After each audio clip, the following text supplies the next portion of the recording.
मैंने अपने इस एप्लीकेशन में माननीय सर न्यायाधीश डीवाई चंद्रचूड़ साहब को ये अपील किया हूं। इसी के साथ साथ ये नामांतर की जो पॉलिसी है, ये नामांतर की पॉलिसी और इसे जिस तरह इम्प्लीमेंटेशन हो रहा है, ये देश के संविधान को, संवैधानिक मूल्यों को, सेक्युलरिज्म को, इक्वालिटी को धक्का देता है। आज देश का जो संविधान का जो बेसिक स्ट्रक्चर है, doctrine of basic structure, Keshavananda Bharati का जो जजमेंट कहता है कि इसको धक्का नहीं लग सकता। हमें चाहिए कि हम देश के मूल जो बेसिक स्ट्रक्चर है उसको बचाने के लिए इसमें हम सुप्रीम कोर्ट का इंटरवेंशन की अपील कर रहे हैं। हम देखते हैं कि सरकार कह रही है कि हमें $5 ट्रिलियन की इकोनॉमी की तरफ बढ़ना है, अर्थव्यवस्था अच्छी हो रही है, हम चाहते हैं कि देश हमारा विश्व गुरु बने, लेकिन क्या विश्व गुरु या $5 ट्रिलियन की इकोनॉमी नाम बदलने से होगा?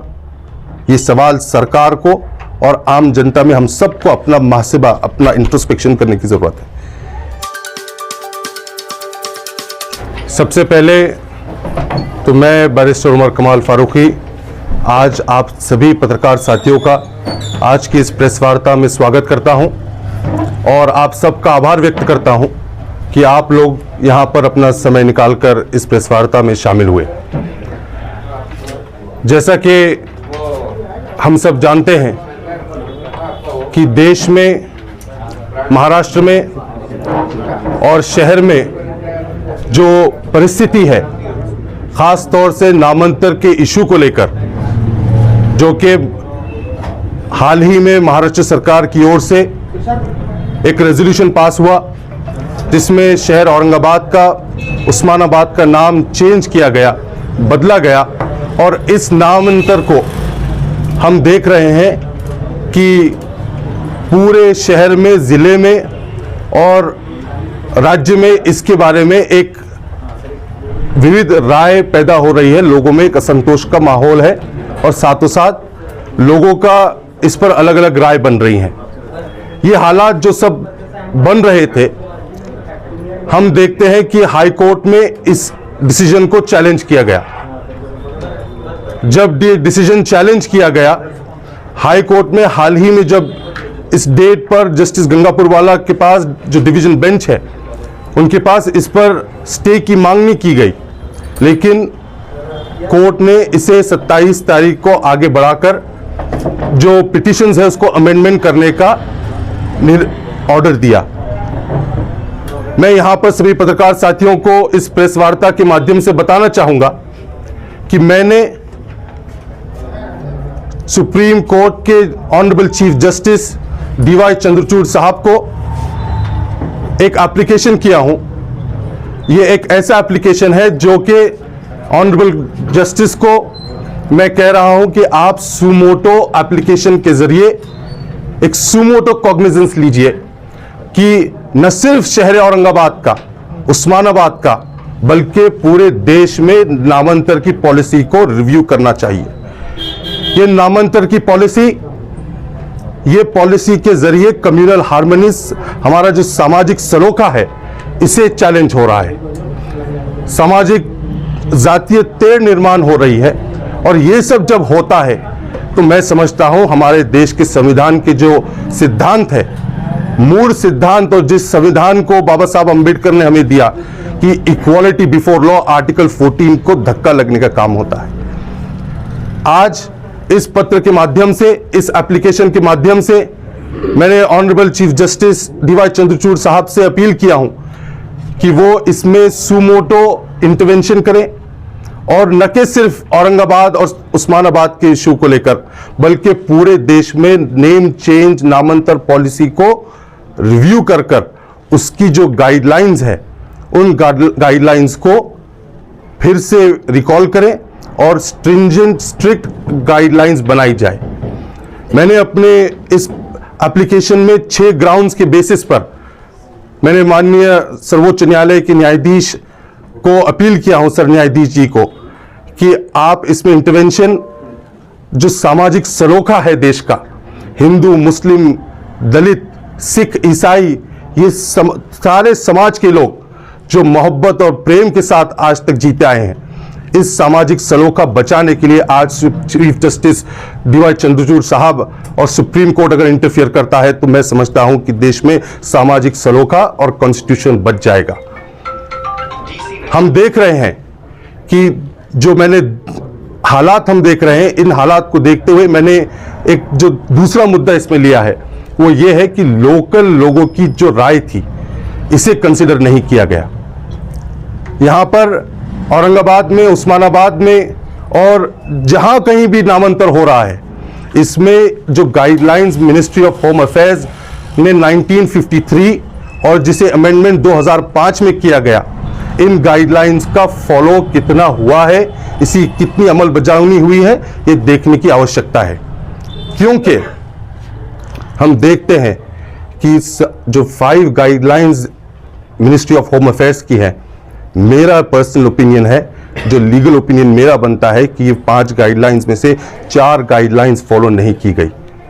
महाराष्ट्र सरकार ने जो 2 मेन गाइडलाइंस थी, इसमें गाइडलाइन नंबर 2 और गाइडलाइन नंबर 5 और 4, ये कहती हैं कि आपको जो हिस्टोरिकल जो सिटीज हैं उनके नाम बदलने की आवश्यकता नहीं है, जो हिस्ट्री से रिलेटेड है, और हमारे शहर का भी नाता हिस्ट्री से रिलेटेड है। ये गाइडलाइंस जब आपके सामने है, इन गाइडलाइंस को हमको ध्यान में रखते हुए एक गाइडलाइन ये कहती है कि स्ट्रॉन्ग रीजनेबल ग्राउंड्स होना चाहिए। आपको ये बताना चाहिए सरकार को कि सरकार ने क्या इसमें स्ट्रॉन्ग रीजनेबल ग्राउंड्स जो थे, जो सही जो कारण था इसका बदलाव का, ये क्या था। ये हम देख रहे हैं कि जो मुझे मालूमात मिली है कि सरकार ने इसका रीज़न ये दिया है, हो सकता है मेरी मालूमात में शायद कोई इजाफा कर दे, लेकिन जो मुझे बताया गया है कि ये है कि किसी एक नेता की इच्छा थी कि इस शहर का नाम बदला जाना चाहिए। तो क्या ये लीगली सस्टेनेबल है, ये सवाल आज न्यायपालिका के सामने होगा। हम जानते हैं कि ये मैटर सब जुडिस है, मैं इस पर ज्यादा मेरिट्स पर टिप्पणी नहीं करूंगा, लेकिन इतना जरूर कहूंगा कि आज के हालात में मिनिस्ट्री ऑफ होम अफेयर्स की गाइडलाइंस को सरकार ने पूरी तरीके से फॉलो नहीं किया, और इसे फॉलो न करके इस केस को न्यायपालिका में कमजोर होगा, ये मेरा मानना है। इसी के साथ साथ आज मैंने इस अपने लेटर में, ये जो लेटर है ये आपको अभी हमारे सभी साथी दे देंगे। इन लेटर में मैंने ये कहा हूं कि महाराष्ट्र स्टेट गवर्नमेंट ने जो ये निर्णय लिया, इसी के साथ साथ अश्विनी उपाध्याय जी ने इस विषय को लेकर माननीय सर्वोच्च न्यायालय के पास वो गए, और माननीय सर्वोच्च न्यायालय ने अपना जो डिसीजन, उसमें ऑबिटर डिक्टा जो उन्होंने ओरल ऑब्जर्वेशन दिया, उन्होंने साफ तौर पर कहा कि we can not be prisoners of the past. हम भूतकाल के कैदी नहीं रह सकते। आज देश को जरूरत है कि हम आगे बढ़ें। हमारे पास देश में इतिहास अलग अलग रहा है, किसी को ये इतिहास सही लगता है, किसी को गलत लगता है, किसी को अच्छा लगता है, बुरा लगता है, लेकिन it is part of our history. ये सुप्रीम कोर्ट का ऑब्जर्वेशन है, और इसी को देखते हुए माननीय सर्वोच्च न्यायालय ने, हमारे जस्टिस जो जोसेफ साहब थे सर्वोच्च न्यायालय के, उन्होंने कहा कि आप कंट्री को कब तक बॉयल पर रखेंगे, कब तक गर्म रखेंगे, कब तक इन हालात के बेसिस पर आप माहौल को खराब होने देंगे। क्या हमारे पास और दूसरे मुद्दे नहीं है? क्या शिक्षा, बेरोजगारी, विकास का मुद्दा नहीं है देश के सामने कि आज नामांतर के इश्यू को बढ़ाया जा रहा है और उस पर राजनीति हो रही है? तो ये सारे इश्यूज को लेकर और इस ऑर्डर को, इस ऑब्जर्वेशन को बेस बनाकर मैंने अपने इस एप्लीकेशन में माननीय सर न्यायाधीश डीवाई चंद्रचूड़ साहब को ये अपील किया हूं। इसी के साथ साथ ये नामांतर की जो पॉलिसी है, ये नामांतर की पॉलिसी और इसे जिस तरह इम्प्लीमेंटेशन हो रहा है, ये देश के संविधान को, संवैधानिक मूल्यों को, सेक्युलरिज्म को, इक्वालिटी को धक्का देता है। आज देश का जो संविधान का जो बेसिक स्ट्रक्चर है, doctrine of basic structure, Keshavananda Bharati का जो जजमेंट कहता है कि इसको धक्का नहीं लग सकता। हमें चाहिए कि हम देश के मूल जो बेसिक स्ट्रक्चर है उसको बचाने के लिए इसमें हम सुप्रीम कोर्ट का इंटरवेंशन की अपील कर रहे हैं। हम देखते हैं कि सरकार कह रही है कि हमें $5 ट्रिलियन की इकोनॉमी की तरफ बढ़ना है, अर्थव्यवस्था अच्छी हो रही है, हम चाहते हैं कि देश हमारा विश्व गुरु बने। लेकिन क्या विश्व गुरु या $5 ट्रिलियन की इकोनॉमी नाम बदलने से होगा? ये सवाल सरकार को और आम जनता में हम सबको अपना मुहासिबा, अपना इंट्रोस्पेक्शन करने की जरूरत है। ये नामांतर का जो इशू है, इसे धार्मिक रंग दिया जा रहा है। मैं अपील करूंगा सभी लोगों से, खासतौर से इस शहर के सभी वासियों से, कि देखिए, हमें राजनीतिक इशू इसे नहीं बनाना है। ये जो लड़ाई है नामांतर की, लोग अपने अपने तौर पर जुडिशरी में, हाई कोर्ट में लड़ रहे हैं, और ऐसा नहीं है कि ये इशू आज खत्म हो चुका, क्योंकि हम जानते हैं कि 1995 में सुप्रीम कोर्ट ने इस पर स्टे दिया था। आज हाई कोर्ट में है, हाई कोर्ट में कल स्टे हो सकता है, नहीं हो सकता है, क्या होगा ये आगे देखना होगा 27 तारीख को। लेकिन अभी हाई कोर्ट है, सुप्रीम कोर्ट है, रिव्यू पिटीशन है, कई इस पर अभी इश्यूज बाकी है, और लीगल रेमेडीज आर अवेलेबल। तो इस पर हम सबको चाहिए कि हम देश का, राज्य का और अपने इलाके का विकास किस तरह हो सकता है, इस पर ध्यान दें। हमारा कॉन्स्टिट्यूशन हम किस तरह मजबूत कर सकते हैं, इस पर ध्यान दें, क्योंकि ये नामांतर के इशू से हम देख रहे हैं कि लोगों में जातीय तेढ़ निर्माण हो रहा है। आज वातावरण गर्म है, राजकीय, सामाजिक जो कुछ लोग इसको गर्म करना चाह रहे हैं, लेकिन मैं उस पर आज टिप्पणी नहीं करूंगा। मेरा कहना, मेरी अपील इस देश के चीफ जस्टिस ऑफ इंडिया से है। मैंने एप्लीकेशन दे दिया हूं, और मुझे उम्मीद है कि सुप्रीम कोर्ट इसमें इंटरवीन करेंगे, क्योंकि ये कॉन्स्टिट्यूशन के, सेक्युलरिज्म के, सोशल फैब्रिक जो हमारे देश का है, उसे बचाने की आज जरूरत है। और मुझे उम्मीद है कि सुप्रीम कोर्ट इसमें इंटरफियर करेंगे और अपने देश के इस कॉन्स्टिट्यूशन वैल्यूज को बचाने का काम होगा। मैंने इसमें लास्ट प्रेयर ये किया हूं कि हमारे माननीय सर्वोच्च न्यायालय, सर न्यायाधीश, इन गाइडलाइंस को, जो 1953 के जो मूल गाइडलाइंस थे और 2005 में जिसे मॉडिफाई किया गया, इन गाइडलाइंस को रिव्यू किया जाए और इसे रिकॉल कर कर एक समिति गठित की जाए जो कि जुडिशरी मॉनिटर्ड हो, जुडिशियल कमिटी हो, और इस जुडिशियल कमिटी ने जितने नामांतर अभी हुए हैं और हो रहे हैं, इस पर इसका बेसिक क्या ऑब्जेक्टिव रहा है, इस पर सोचने की, विचार करने की जरूरत है। क्योंकि जो ये नामांतर हुआ था, नामांतर की जो गाइडलाइंस है मिनिस्ट्री ऑफ होम अफेयर्स की, मैं बार बार इस पर एम्फसाइज कर रहा हूं, इसका इंटेंशन ये था कि हम देश में कम्युनल हार्मनी हो, इसमें कहीं पर भी डिसरप्शन ना हो, लेकिन उसका उल्टा हो रहा है। तो इस चीज को देखते हुए मैं माननीय सर्वोच्च न्यायालय के पास अपनी एप्लीकेशन मैंने सबमिट किया हूं, और मुझे उम्मीद है कि सुप्रीम कोर्ट इसमें इंटरवीन करेंगे और इस पर ध्यान देंगे। अब इसके बाद अगर आप सभी प्रेस वार्ताओं से मैं प्रेस के लोगों से अपील करूंगा कि अगर आपके पास कुछ सवाल है तो आप जरूर इसमें पूछ सकते हैं। शहर में एक तरफ समर्थन में और एक तरफ विरोध में जो आंदोलन चल रहे हैं, इस पर क्या कहेंगे आप? देखिए, कॉन्स्टिट्यूशन ऑफ इंडिया अधिकार देता है हर व्यक्ति को कि वो अपने अपने तौर पर किसी चीज का समर्थन करे, विरोध करे, लेकिन हम सबको ये ध्यान में रखना है कि ये रेजोल्यूशन जब पास हुआ, जब कैबिनेट, जो नई सरकार बनी थी शिंदे सरकार की, उन्होंने जब ये डिसीजन लिया, तो ये डिसीजन जब लिया था, इस डिसीजन के बाद से लेके तो मिनिस्ट्री ऑफ होम अफेयर्स के नो ऑब्जेक्शन तक इन चीजों का मतलब होता। लेकिन अब ये जो चीज जो हो रही है, ये सारा हम सबको ध्यान देना है कि ये जुडिशियल मैटर हो गया है, मैटर इज सब जुडिस। अब ये कोर्ट डिसाइड करेगा, तो जिस किसी को भी काम करना है इस पर, तो इसको कोर्ट के नजरिए से देखना पड़ेगा, कानून के नजरिए से देखना पड़ेगा। और एक चीज हम सबको याद रखना है कि आने वाला वक्त त्योहारों का है, रमजान आ रहे हैं, अलग अलग जो त्योहार हमारे सामने है, हम ऐसी हरकत कोई कुछ ना हो जिससे हमारे शहर का, हमारे जिले का वातावरण खराब हो। तो समर्थन और विरोध ये अलग अलग तौर पर लोग कर रहे हैं, लेकिन मैं सबसे अपील करूंगा कि हमको कॉन्स्टिट्यूशन को, उसके वैल्यूज़ को बचाने के लिए जुडिशियल लड़ाई जो लोग लड़ रहे हैं वो अपना अपना काम कर रहे हैं, वो उस पर ध्यान देने की ज़रूरत है।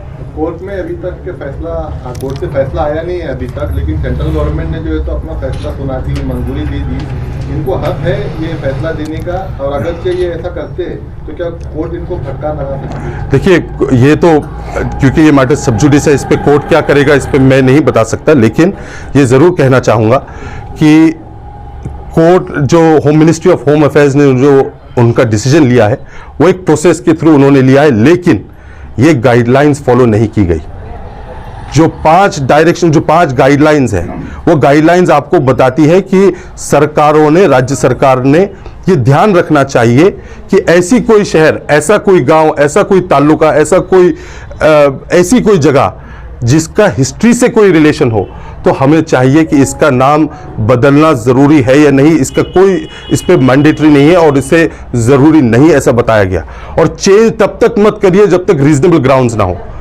कोर्ट को कहा गया, कोर्ट ने इस गाइडलाइंस में कहा गया कि आपको चाहिए कि आपने स्ट्रॉन्ग डिसीजन देना चाहिए। हमारे पास डिसीजन कौन सा दिया गया, क्या रीज़न दिया गया कि आप किस बेसिस पर इसे चेंज कर रहे हैं, तो वो बेसिस मेरा मानना है कि वो स्ट्रॉन्ग नहीं थे और ये गाइडलाइंस का उल्लंघन हो रहा है। एक एग्जाम्पल पूरे देश के सामने पहला ये था कि इलाहाबाद का नाम जब प्रयागराज किया गया तो उसमें यूपी की सरकार ने उनके राज्य के अधिकार के तहत अपना डिसीजन ले लिया और मिनिस्ट्री ऑफ होम अफेयर्स को उन्होंने प्रपोजल तक सबमिट नहीं किया था। तो ये गाइडलाइंस का पूरा उल्लंघन था। उसके बावजूद एक ही रास्ता है इसमें, इसका सही और एक रास्ता ये है, वो है जुडिशरी, न्यायपालिका, जो कि हमारे इस देश का संविधान, हमारे देश की लोकशाही का स्तंभ है। और इस मजबूत स्तंभ को हम सबको इस पर भरोसा रखना चाहिए और मुझे उम्मीद है कि न्यायपालिका इसमें ज़रूर हस्तक्षेप करेगी, क्योंकि हाल ही का जो जजमेंट आया है, हाल ही का जो ऑर्डर आया है इस विषय को लेकर अश्विनी उपाध्याय के केस में, तो कोर्ट का व्यू क्लियर था कि हम कब तक इन बातों पर लड़ेंगे। देश को हम इन चीज़ों में बिजी नहीं रख सकते। पहले नोटिफिकेशन जारी किया जाता है, सर्कुलर जारी किया जाता है नाम तब्दीली का, और बाद में ऑब्जेक्शन तलब किए जाते हैं, तो इसको एज अ एक्सपर्ट आप क्या? देखिए, अभी हम देख रहे हैं कि अलग अलग जगहों पर ऑब्जेक्शंस कुछ लोग डाल रहे हैं। ये ऑब्जेक्शंस का एक प्रोसेस है, लेकिन देखिए फंडामेंटल जो इसका इशू है वो है गाइडलाइंस पर। 5 गाइडलाइंस आप सबके पास मैंने अपने प्रेस नोट में गाइडलाइंस भी अटैच किया हूं। आप वो गाइडलाइंस को पढ़िए। बेसिक जो इशू है वो गाइडलाइंस पर है। अगर सरकार इसे ही फॉलो नहीं करती तो ऑब्जेक्शन आज आएंगे, कल आएंगे, और सरकार की मंशा क्या है वो सब चीज़ों पर सवाल उठेगा। तो गाइडलाइंस जब तक फॉलो नहीं होती तब तक ये प्रोसेस मेरे नज़रों में नल एंड वॉइड हो सकता है। मामला अभी कोर्ट में, अदालत में चल रहा है, इसके बावजूद सरकारी कार्यालयों के नाम, बोर्ड के नाम बदले जा रहे हैं, डॉक्यूमेंट्स पे नाम बदले जा रहे हैं, क्या ये कोर्ट का उल्लंघन नहीं है? नहीं, क्योंकि देखिए मैटर बिल्कुल ये सब्जुडिस है, लेकिन कोर्ट ने इस पर स्टे नहीं दिया। तो कोर्ट ने कहीं ऐसा ये नहीं कहा कि आप ये चीज़ ना करें। तो सरकार अपने तौर पर ये कर रही है, लेकिन जब सरकार के सरकारी वकील बहस करेंगे तो वो शायद इस पर सही ज़्यादा बेहतर जवाब दे पाएंगे। बैरिस्टर साहब, ये सब मैटर कोर्ट में चल रहा था मुंबई हाईकोर्ट, उसके बाद स्टेट गवर्नमेंट ने कोई जवाब नहीं दिया। उसके पहले सेंटर का नोटिफिकेशन निकलता है, उसमें कोई ऑब्जेक्शन नहीं देता है, कोर्ट पार्टी को भी बनाता है, स्टेट गवर्नमेंट को धक्का नहीं देता। देखिए, अभी जिस दिन फरवरी में लास्ट वीक में जब ये मैटर कोर्ट के सामने आया तो जो हमें मालूमात मिली, कोर्ट में नामांतर के विरोध के जो अधिवक्ता, जो हमारे लॉयर्स थे, उन्होंने, एडवोकेट्स ने ये मांग की थी कि इस पर स्टे मिलना चाहिए।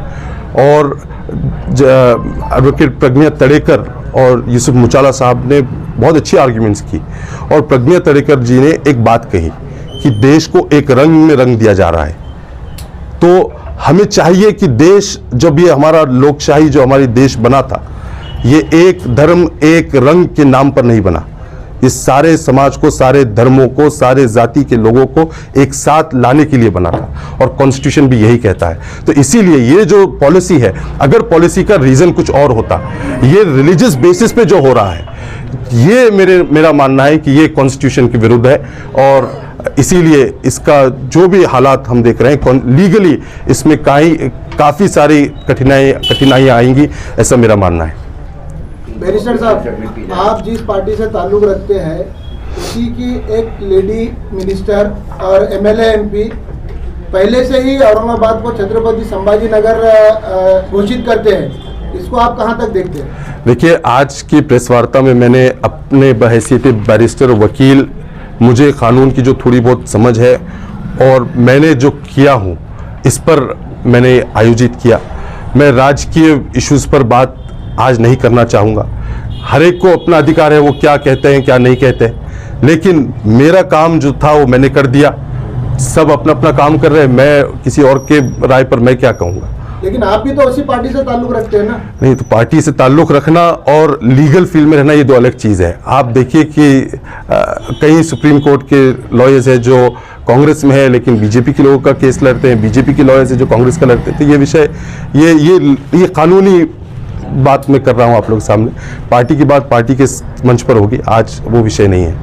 औरंगाबाद से लीगल फाइट करने की जो कमेटी बनी जी, कमेटी में डिसाइड हुआ था कि हर कोई जाके सुप्रीम कोर्ट में अपना इंडिविजुअल फाइट नहीं करेगा। यस, कमेटी की तरफ से काम होगा। तो आप तो रिक्वेस्ट करती है जी। इससे ऐसा नहीं होगा कि हर कोई जाके पर्सनल हाईकोर्ट में सुप्रीम कोर्ट में जाएगा तो आपकी जो मेन फाइट है वो तितर बितर हो जाएगी? नहीं, बिल्कुल आपने मिलकर एक ही फाइट क्यों नहीं करते? नहीं, बिल्कुल बहुत सही बात की आपने, क्योंकि यही चीज़ को ध्यान में रखते हुए हमने ये निर्णय लिया कि हम याचिका नहीं दाखिल करेंगे।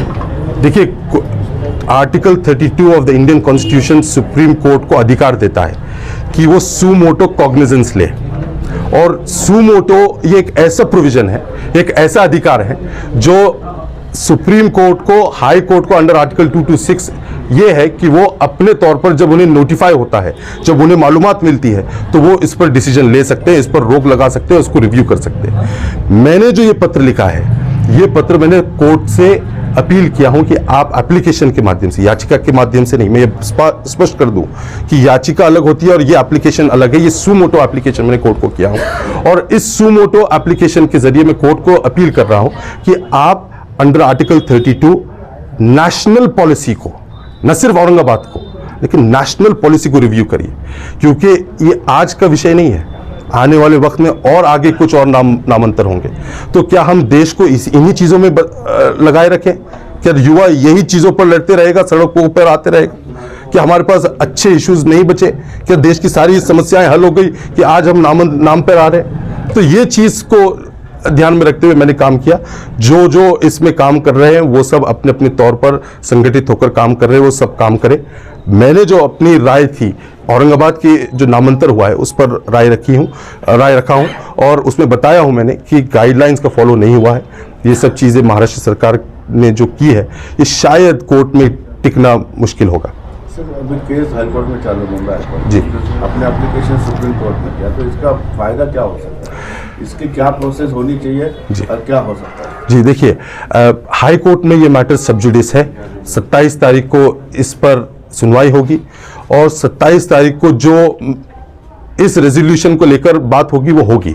लेकिन मेरा मानना था कि सुप्रीम कोर्ट में जाकर हम सर न्यायाधीश डीवाई चंद्रचूड़ साहब को, जो हाल ही में जो ऑर्डर आया था, जो अश्विनी उपाध्याय के मैटर में जो ऑर्डर आया था, उसका बेसिस लेकर हम कोर्ट को ये कह रहे हैं कि आप नेशनली, औरंगाबाद का हमने एग्जाम्पल दिया, मैं ये नेशनली बात कर रहा हूं कि नेशनली इन गाइडलाइंस को एग्जीक्यूट करने के लिए, इम्प्लीमेंट करने के लिए कोर्ट ने रिव्यू कमेटी बिठाना चाहिए और इन पॉलिसीज को फिर से देखना चाहिए कि ये क्या सच में हमको धर्म के नाम पर देश को इन चीज़ों में व्यस्त करने की ज़रूरत है या नहीं।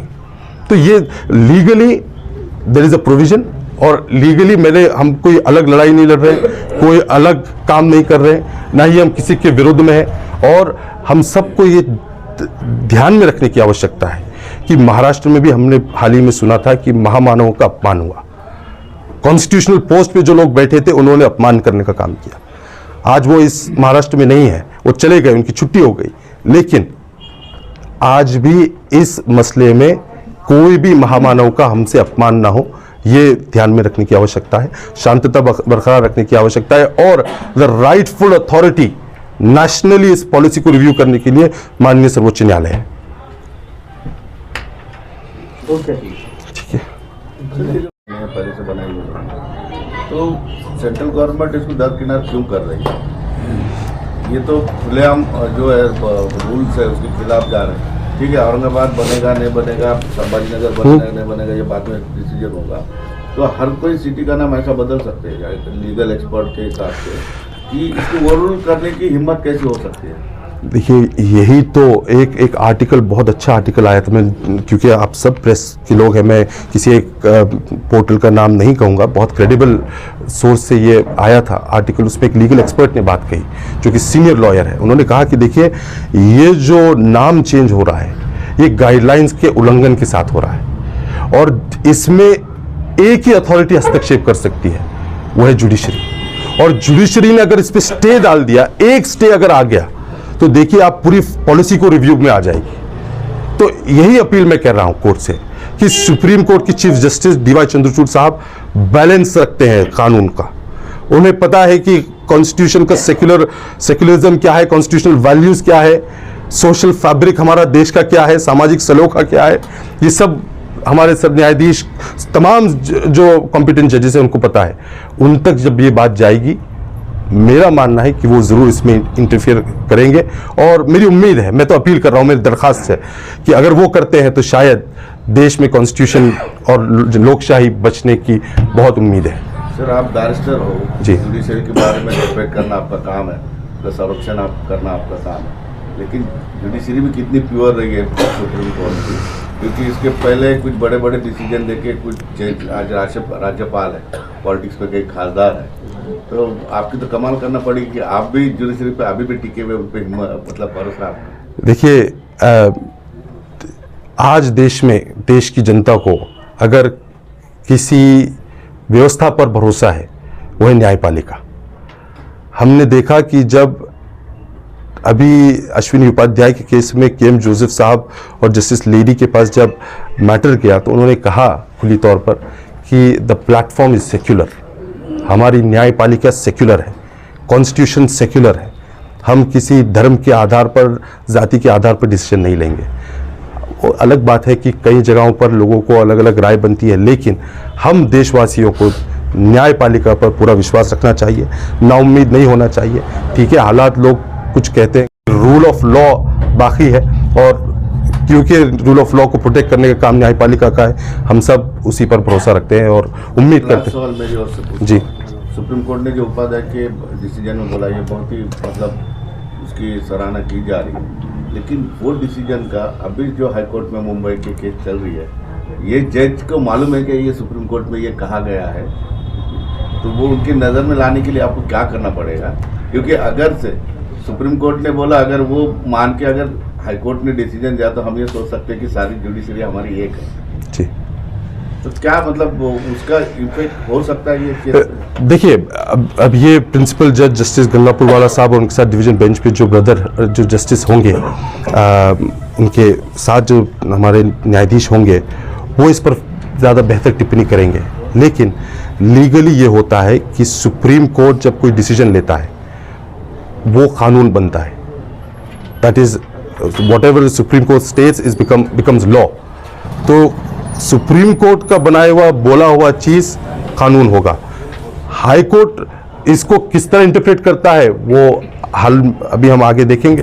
लेकिन इसमें एक चीज ये आ रही है कि बहुत सारे लोग कह रहे हैं कि ये क्योंकि एक ओरल ऑब्जर्वेशन था, ऑर्बिटर डिक्टा था, कुछ कह रहे हैं कि ऑर्डर में कितना आया वो देखने की जरूरत है। लेकिन मुझे उम्मीद है कि हाई कोर्ट इसको जरूर मेरिट्स के बेसिस पर फैसला करेगा, और शायद हालात ऐसे हैं कि रेजोल्यूशन जो बनाया गया, 2 लोग थे कैबिनेट में उस टाइम पर, chief minister, deputy chief minister, तो किस हद तक ये टिकेगा, ये माननीय उच्चतम न्यायालय, मुंबई उच्चतम न्यायालय इस पर डिसीजन लेगा, और हम इंतजार करते हैं।